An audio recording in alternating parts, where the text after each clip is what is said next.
पापी स्त्री, तेरे गंदे कर्मों की वजह से मैं तेरे घर से जा रही हूँ।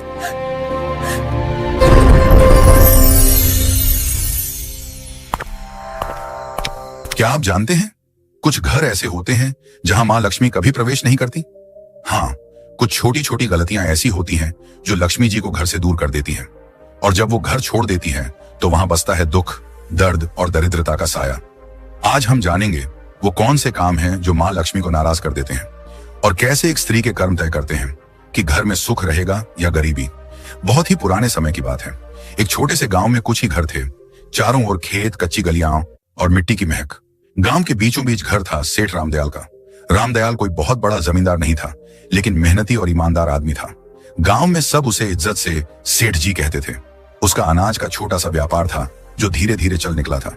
सुबह सूरज निकलते ही वो काम पर निकल पड़ता, और शाम को थक कर घर लौटता तो उसकी पत्नी सुशीलाबाई उसे दरवाजे पर मुस्कान के साथ स्वागत करती। सुशीलाबाई बहुत ही शांत और संयमी स्त्री थी। चेहरे पर हमेशा सादगी झलकती थी। माथे पर छोटी सी बिंदी, साड़ी का पल्ला सिर पर। वो मानती थी कि घर की असली शोभा उसके सोने चांदी से नहीं, बल्कि सफाई और सच्चे मन से होती है। हर सुबह सूरज से पहले उठकर वो आंगन बुहारती, तुलसी पर जल चढ़ाती और फिर चूल्हे में फैला दिया जलाती। उसकी यही दिनचर्या थी, सादगी में भक्ति, भक्ति में अनुशासन। गांव की औरतें अक्सर कहती, सेठानी के घर में तो मां लक्ष्मी खुद रहती हैं। रामदयाल और सुशीलाबाई का एक ही बेटा था, अर्जुन। अभी बस 20 साल का नौजवान, लेकिन संस्कारों में पला बढ़ा। अर्जुन दिन भर पिता के काम में हाथ बंटाता और रात को मां के पास बैठकर उनकी बातें सुनता। वो मां से कहता, अम्मा, जब आप तुलसी के पास दिया जलाती है ना, लगता है घर में सचमुच देवी उतर आई हैं। सुशीलाबाई मुस्कुरा देती और कहती, बेटा, देवी तो हर उस घर में रहती हैं जहां सफाई और श्रद्धा होती है। बस उन्हें मानने वाला दिल चाहिए। समय बीतता गया। घर में सब ठीक चल रहा था, लेकिन किस्मत के खेल अजीब होते हैं। एक दिन सुशीलाबाई को हल्का सा बुखार आया। उन्होंने सोचा 2 दिन में उतर जाएगा, लेकिन वो बुखार दिन ब दिन बढ़ता गया। पहले थकान, फिर कमजोरी, और धीरे धीरे हालत ऐसी कि वो रसोई तक नहीं जा पाई। रामदयाल ने गांव के वैद्य को बुलाया। वैद्य जी ने नाड़ी देखी, कुछ जड़ी बूटियां दी, लेकिन असर नहीं हुआ। दिन पर दिन सुशीलाबाई की तबीयत बिगड़ती चली गई। घर का माहौल जो पहले हंसी और पूजा की ध्वनि से भरा रहता था, अब सन्नाटे से घिरने लगा। रामदयाल अक्सर रात को आंगन में बैठकर सोचता, क्यों अचानक ये सब हो गया? कहीं मेरी कमाई में कोई गलती तो नहीं, या हमने किसी का मन दुखाया हो? वो ऊपर आसमान की तरफ देखता और मन ही मन मां लक्ष्मी से कहता, मां, जो भी भूल हुई हो क्षमा करना। लेकिन जवाब में बस हवा की धीमी सरसराहट सुनाई देती। अर्जुन हर पल मां के पास रहता, उनके लिए काढ़ा बनाता, सिर दबाता, और धीरे धीरे ये समझने लगा कि घर की नींव मां ही होती है। सुशीलाबाई के बीमार पड़ते ही घर का सारा क्रम बदल गया था। जो रसोई हमेशा चमकती थी, अब वैसी नहीं रही। सफाई में ढिलाई आने लगी। पूजा भी कभी होती, कभी नहीं। धीरे धीरे वो पवित्रता जो घर की पहचान थी, जैसे फीकी पड़ गई। एक रात जब सेठ अपनी पत्नी के सिरहाने बैठा था, उसने कहा, सुशीला, मैं सोच रहा हूं अब अर्जुन की शादी कर दूं। सुशीलाबाई ने धीरे से आंखें खोली। इतनी जल्दी? अभी तो वो बच्चा है। रामदयाल ने कहा, अब वो बच्चा नहीं रहा, घर को संभालने वाला समय आ गया है, और मैं चाहता हूं कि जब तक तुम हो, नई बहू को अपने हाथों से देख लो।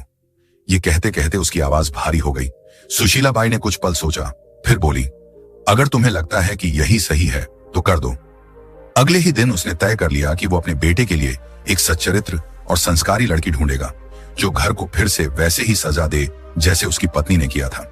गांव में खबर फैल गई कि सेठ रामदयाल अपने बेटे अर्जुन के लिए बहू ढूंढ रहे हैं। चौपालों पर बैठे बुजुर्ग हों या कुएं पर बातें करती औरतें, सबके बीच यही बात घूम रही थी। कोई कहता, सेठ जी को बड़ी खानदान की बहू चाहिए होगी, तो कोई जवाब देता, नहीं, वो तो सादगी और संस्कारों वाले घर की लड़की ही पसंद करेंगे। धीरे धीरे यह बात पूरे इलाके में फैल गई। हर कोई जानता था कि सेठ रामदयाल अपने बेटे की गृहस्थी बसाने की तैयारी कर रहे हैं। रिश्तों की चर्चा शुरू हुई तो आसपास के गांवों से लोग सुझाव देने आने लगे। हर कोई अपने घर की बेटी की तारीफ करता। सेठ सबकी बातें सुनता, लेकिन हर बार उसके मन में एक ही बात घूमती, सौंदर्य या अमीरी से घर नहीं चलता, घर तो संस्कारों और संयम से बनता है। उसी दौरान उसका पुराना परिचित गोविंद जी मिलने आया। उसने कहा, सेठ जी, मेरे रिश्तेदार के घर एक लड़की है, नाम राधा, सीधी सादी, घर संभालने वाली और बड़ों का आदर करने वाली। मुझे लगता है वो आपके घर के लायक है। सेठ ने कहा, अच्छा, मैं जाकर देख आता हूं। अगले दिन सुबह वह अकेले ही निकल पड़ा। पहले के जमाने में पिता ही जाकर लड़की देखा करते थे। दोपहर तक सेठ उस गांव पहुंचा जहां राधा का घर था। घर सादा था, आंगन साफ और वातावरण में सादगी थी। राधा के पिता ने आदर से स्वागत किया। बातचीत के दौरान राधा पानी लेकर आई, सिर झुकाए, शांत और संस्कारी। सेठ ने मन ही मन कहा, यही है वो लड़की जिसमें घर बसाने की समझ है। उसी दिन सेठ ने वहीं पर रिश्ता पक्का कर दिया और कहा, अब बस शुभ दिन निकालिए, मैं अपनी बहू जल्द ही घर लाऊंगा। घर लौटकर उसने सुशीला बाई से कहा, मैंने लड़की देख ली, नाम राधा है, स्वभाव बहुत अच्छा है, सूरत में सादगी है, आंखों में आदर झलकता है। सुशीला बाई ने शांत स्वर में कहा, अगर तुम्हें मन से ठीक लगी है तो वही सही, लड़की वही अच्छी जो घर को अपनाए। सेठ ने सिर हिलाया, मन को सुकून मिला है, लगता है अब घर फिर से बस जाएगा। कुछ ही दिनों में रिश्ता तय हो गया। शुभ मुहूर्त निकला और दोनों घरों में खुशी की लहर दौड़ गई। समय बीता और शादी का दिन आ गया। सादगी से मगर पूरे रीति रिवाजों के साथ विवाह हुआ। राधा अब सेठ रामदयाल के घर की बहू बन चुकी थी। शादी को कुछ हफ्ते बीत चुके थे।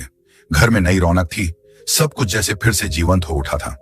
राधा सुबह जल्दी उठती, आंगन में जल छिड़कती, तुलसी को प्रणाम करती और रसोई में मां अन्नपूर्णा का भोग तैयार करती। सुशीला बाई के चेहरे पर सुकून था। उन्हें लगता था जैसे घर में मां लक्ष्मी खुद आकर बस गई हूं।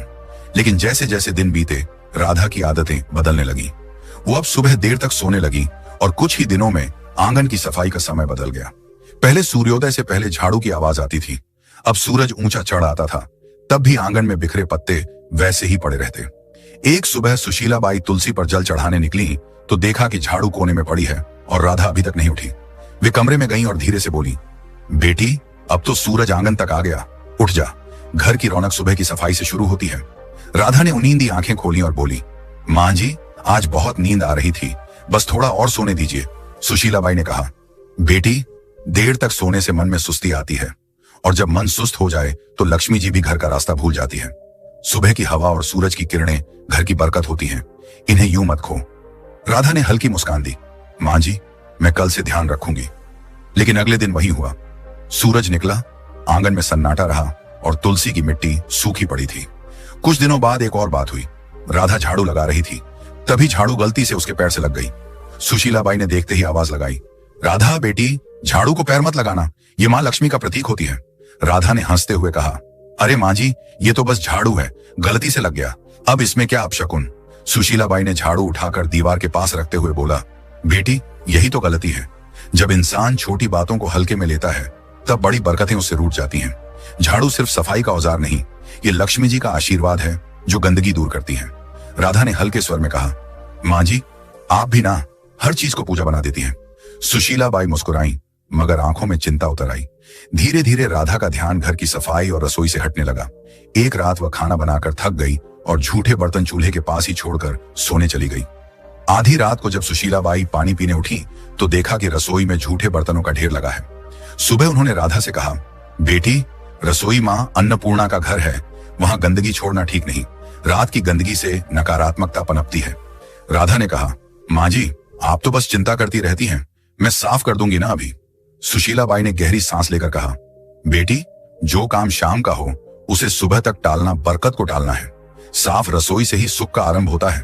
राधा ने कुछ नहीं कहा, पर उसके चेहरे पर थकान और अनिच्छा साफ झलक रही थी।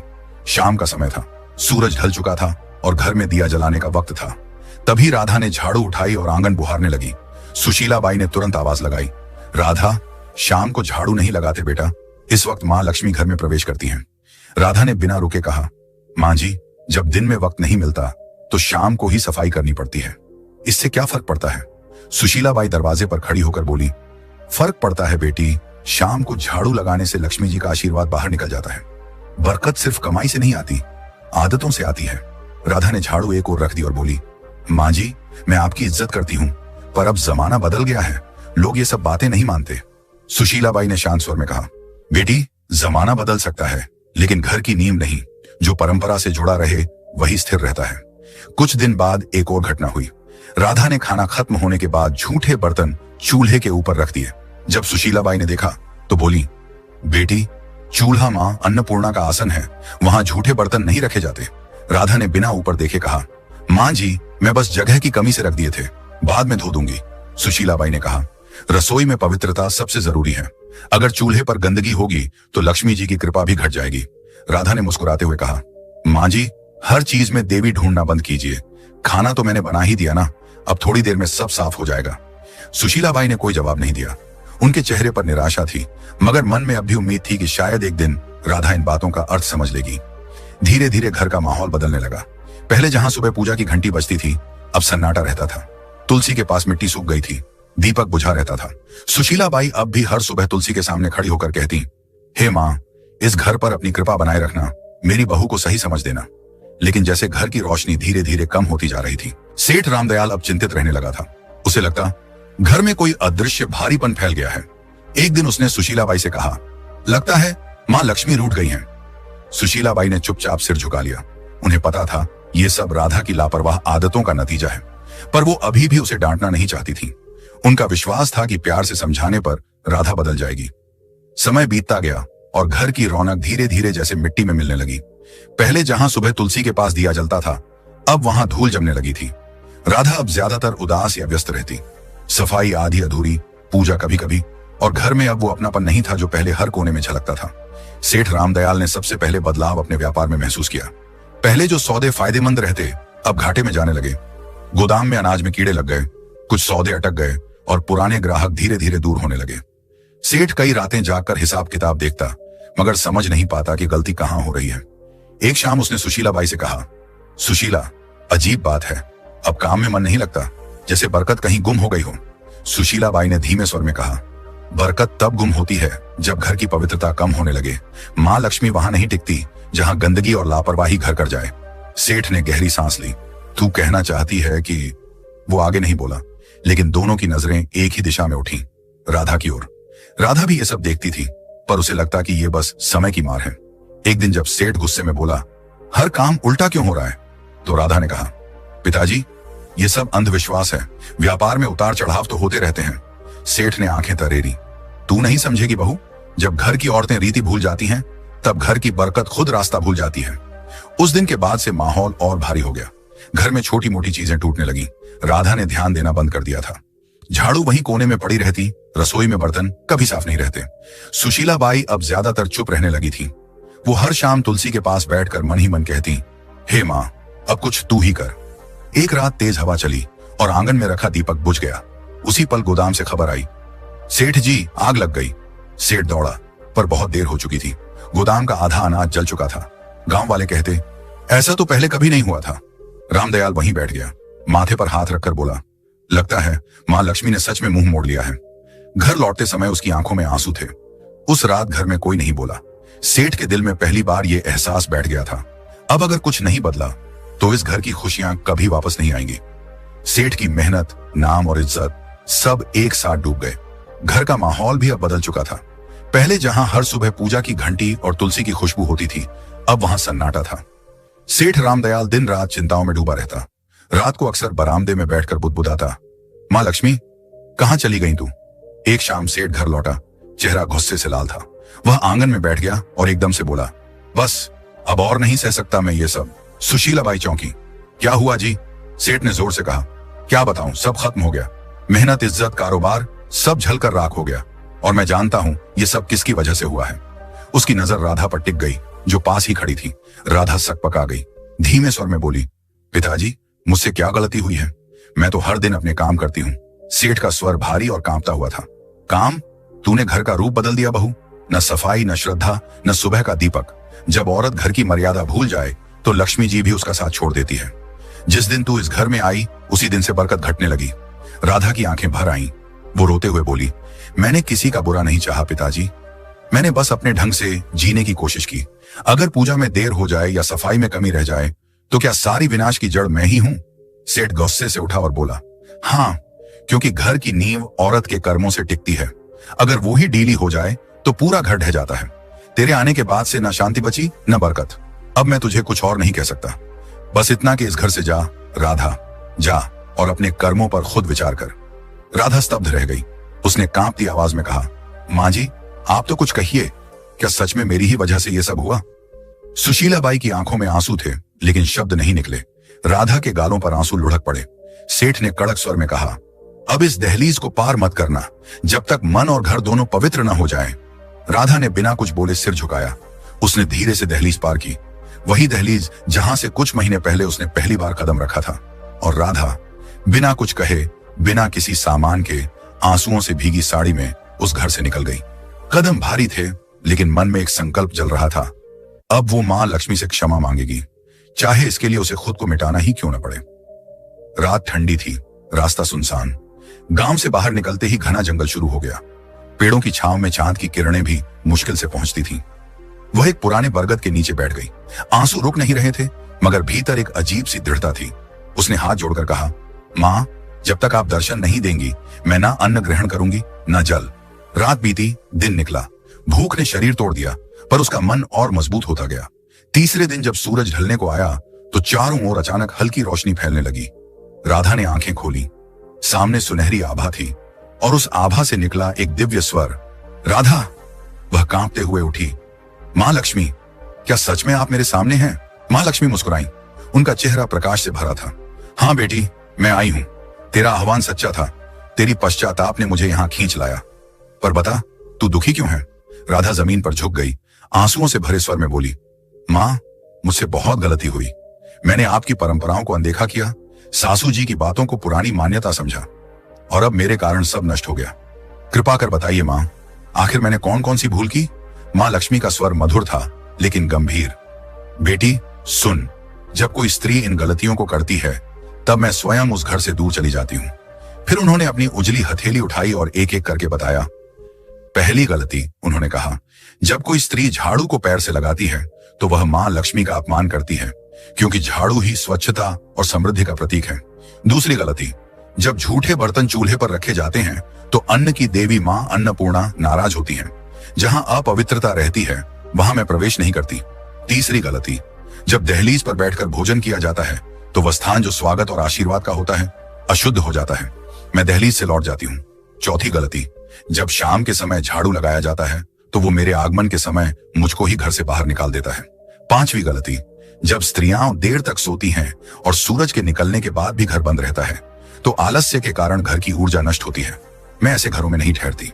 छठी गलती, जब आंगन की सफाई नहीं होती, तो वहां नकारात्मकता फैलती है, और मैं वहीं से लौट जाती हूं जहां गंदगी देखती हूं। सातवीं गलती, जब झूठे बर्तन रात भर रसोई में पड़े रहते हैं, तो वो अंधकार को बुलाते हैं, और मैं ऐसे घरों से विदा ले लेती हूँ।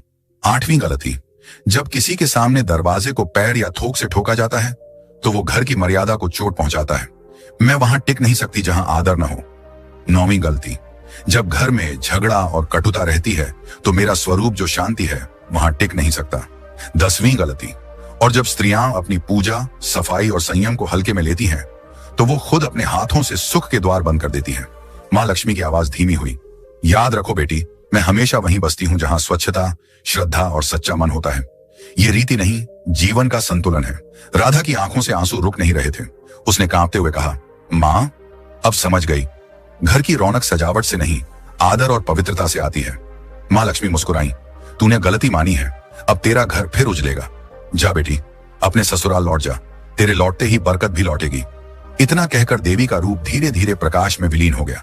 राधा वहीं झुकी रही, हाथ जोड़कर बोली, मां, मैं आपका वचन निभाऊंगी। अब इस जन्म में फिर कोई ऐसी भूल नहीं करूंगी। फिर उसने सिर उठाया, आंसुओं में मुस्कान थी, और कदम गांव की ओर बढ़ा दिए। जैसे ही उसने दहलीज पार की, सुशीला बाई दौड़कर आई और आंसुओं के साथ बोली, राधा, तू लौट आई? राधा ने कहा, मां जी, मैंने सब समझ लिया है। मां लक्ष्मी घर में तभी बसती हैं जब सफाई, पूजा और श्रद्धा साथ हों।